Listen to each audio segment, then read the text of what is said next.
Celine Dion, meron pala itong sakit, kaya pala na-cancel ang concerts at tour nito. Marami ang nag-alala kay Quebec diva superstar sa kanyang kalagayan.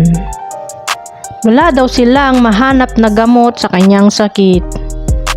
At umaasa na lang sa panalangin na gagaling ito. Ang mga anak, pamilya at mga kaibigan ang kanyang inspirasyon para lumaban. Dahil hindi basta-basta ang kanyang kalagayan ngayon. Si Celine Dion ay nasa 55 taong gulang na. Halos 4 na taon na walang balita sa kanya.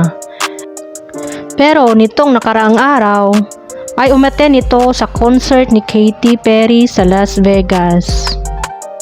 Ang Grammy Award na si Celine Dion ay bumubuti na daw ang kanyang kalagayan.